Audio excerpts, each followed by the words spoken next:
जिन्होंने सलाखों के पीछे किया रामायण पाठ, जिन्होंने राम के नाम पर खाई लाठियां, जिन्होंने राम मंदिर के लिए किया खूनी संघर्ष, आज उन्हीं के नाम से गूंज उठी अयोध्या नगरी। नमस्कार, मैं हूं आपके साथ कविता राणा। जगत गुरु स्वामी रामभद्राचार्य संत समाज से आने वाली एक ऐसी ताकतवर शख्सियत हैं जिनके नाम में प्रभु राम बसते हैं। आज आपके और हमारे सपनों का राम मंदिर हकीकत का रूप ले चुका है। सालों का इंतजार के बाद प्रभु राम के दर्शनों की शुभ घड़ी आ चुकी है।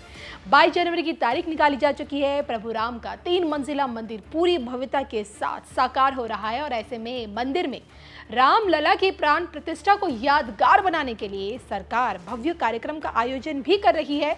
विशेष अतिथियों के साथ साथ 4 लाख साधु संतों को न्योता भेजा गया है और इसी दिन 55 देशों की पवित्र नदियों से मंगवाए गए जल से राम लला का जलाभिषेक भी होगा। प्रभु राम के नाम पर 62 करोड़ भक्तों में प्रसाद भी बांटा जाएगा और इन ऐतिहासिक पलों का साक्षी न सिर्फ देखिए 140 करोड़ भारतीय होंगे बल्कि विदेशी ताकतें भी इस मौके पर रामलला के आगे नतमस्तक होती हुई नजर आएगी। लेकिन क्या आप जानते हैं कि राम मंदिर को बनता देख हाल फिलहाल में जगत गुरु स्वामी रामभद्राचार्य ने खौफनाक षड्यंत्र का अब जाकर खुलासा किया है। प्रभु राम का नाम लेकर इस बार जगत गुरु स्वामी रामभद्राचार्य ने कुछ ऐसा कहा है जिससे मोदी विरोधी ताकतें बेनकाब हो गई हैं।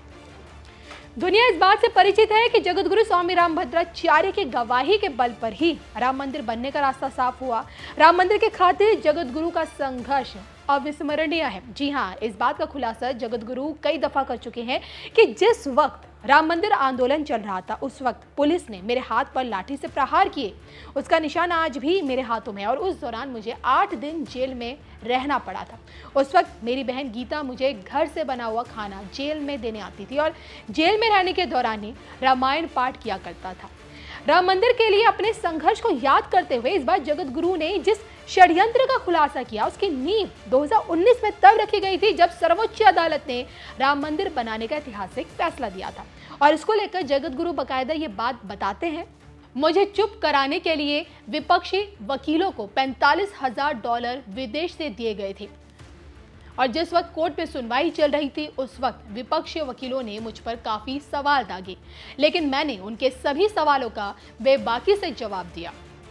मतलब ये है कि राम मंदिर कोर्ट में ही अटका रहे, इसके लिए विरोधी ताकतों ने जगत गुरु का मुंह बंद कराने की भी कोशिशें की, लेकिन अपनी नापाक साजिशों में वो नाकाम रही। और अब जो कि देखिए राम मंदिर को अब फिनिशिंग टच दिया जा रहा है और जिसे देखते हुए विरोधियों के चेहरे इस वक्त तो लटके हुए हैं। बहरहाल आपको बता दें कि 22 भाषाओं के ज्ञाता, 80 ग्रंथों के रचयिता जगत गुरु स्वामी रामभद्राचार्य भौतिक आंखों से देख नहीं सकते हैं, लेकिन इसका उन्हें कोई दुख नहीं है क्योंकि मन की आंखों से हर घड़ी वो प्रभु राम के दर्शन करते हैं।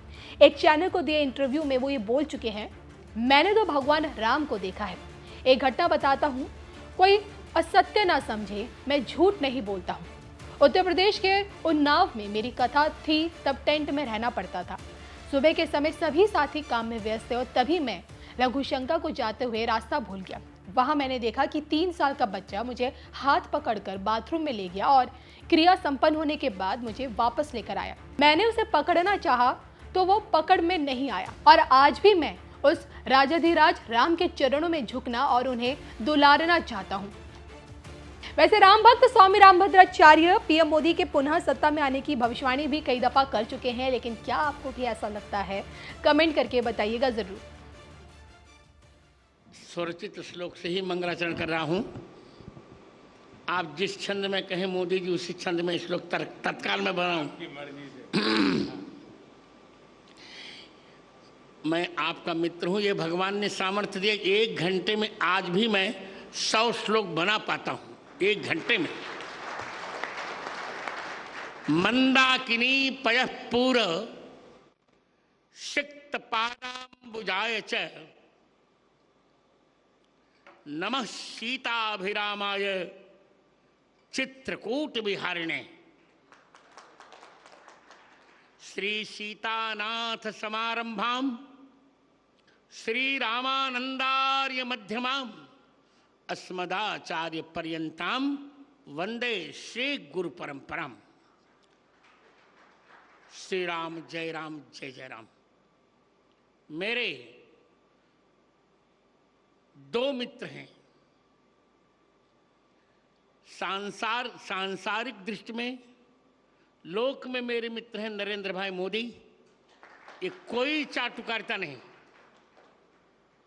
भारत के यशस्वी प्रधानमंत्री नरेंद्र भाई मोदी और अलौकिक मित्र हैं भगवान श्री कृष्ण। मेरे अभिन्न मित्र, भारत के यशस्वी प्रधानमंत्री जिन्होंने 9 वर्षों में भारत की काया बदल डाली। कौन कल्पना कर सकता था कि हम चंद्रमा के दक्षिण ध्रुव पर चले जाएंगे? कौन कल्पना कर सकता था? इलेक्शन कमीशन से मैंने पूछ लिया है, 370 हट जाएगी। कौन कल्पना कर सकता था ट्रिपल तलाक समाप्त होगा? कौन कल्पना कर सकता था कि महिला आरक्षण विधेयक पास होगा? ऐसे यशस्वी प्रधानमंत्री मेरे, भले वो मुझे गुरुजन कहे पर वो मेरे मित्र हैं। मैं उन्हें मित्र ही मानता हूं और मित्र ही मानता रहूंगा। मित्रम प्रीति रसायनम नयनयोः। और मेरे स्नेह भाजन मध्य प्रदेश के राज्यपाल मंगू सिंह भाई पटेल और मध्य प्रदेश के यशस्वी मुख्यमंत्री शिवराज सिंह, समागत सभी माताओं, बहनों, मित्रों, बालकों और बालिकाओं और बालकों, आज श्री तुलसीपुर चित्रकूट में मैं सभी का स्वागत क्या करूं, मैं सभी का मंगला शासन करता हूं। आचार्य स्वागत नहीं करता, वो मंगला शासन करता है। मैं सबका मंगला शासन कर रहा हूं। आज मेरे हर्ष की सीमा इसलिए नहीं है कि बंद नेत्रों से जीवन के 2 महीने बाद ही नेत्रों को खोकर मैंने अपनी यात्रा प्रारंभ की। एक संस्मरण छोटा सा सुनाकर मोदी जी, 4 साल का मैं था तब, जब मेरी चिकित्सा मुंबई में चल रही थी, तो डॉक्टरों ने कहा नेत्र अब नहीं ठीक हो सकेंगे। उसी समय मुरारजी देसाई के भतीजे थे अमोल जी देसाई, बहुत अच्छे डॉक्टर थे, गुजराती जानते थे।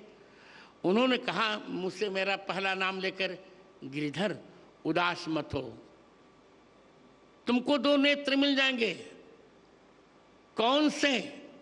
तो उन्होंने गुजराती का एक गीत पढ़ा, गीता रामायण मारी अंतरनी आँखो, प्रभु ये दीधी छे मैंने उड़वानी पाँखो। मैंने यही मूल मंत्र जीवन में उतारा और जीवन के 5वें वर्ष में पूरी गीता कंठस्थ कर ली 15 दिन में, और जीवन के 7वें वर्ष में मैंने संपूर्ण रामचरितमानस कंठस्थ कर लिया। 2 आंखें मुझे मिल गई मित्र।